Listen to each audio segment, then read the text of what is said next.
క్రీడారంగంలో రాష్ట్రాన్ని అగ్రగామిగా నిలిపేందుకు తగిన కార్యాచరణ ప్రణాళికలు రూపొందించాలని ముఖ్యమంత్రి రేవంత్ రెడ్డి గారు తెలంగాణ స్పోర్ట్స్ హబ్ బోర్డుకు సూచించారు. హైదరాబాద్ ప్రపంచ క్రీడా వేదిక అవ్వాలి, పోటీలు ఏవైనా తెలంగాణకు అవకాశం కల్పించాలని సీఎం రేవంత్ రెడ్డి గారు తెలంగాణ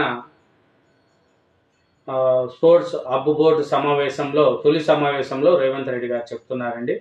ఎందుకంటే తెలంగాణ క్రీడలకు అవకాశం ఇవ్వాలి, క్రీడలంటేనే తెలంగాణ గుర్తు రావాలి, అట్లాగే హైదరాబాదు క్రీడా వేదిక అవ్వాలనేది కూడా సీఎం రేవంత్ రెడ్డి గారు చెప్తున్నారు.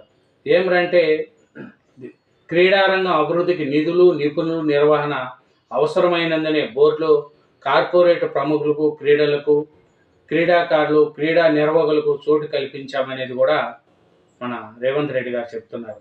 రేవంత్ రెడ్డి గారు ఒకటే చెప్తున్నారండి, హైదరాబాదు ప్రపంచ క్రీడా వేదిక కావాలి, పోటీలు ఏవైనా సరే తెలంగాణకు అవకాశం కల్పించాలనేది కూడా మన రేవంత్ రెడ్డి గారు చెప్తున్న విషయాలు.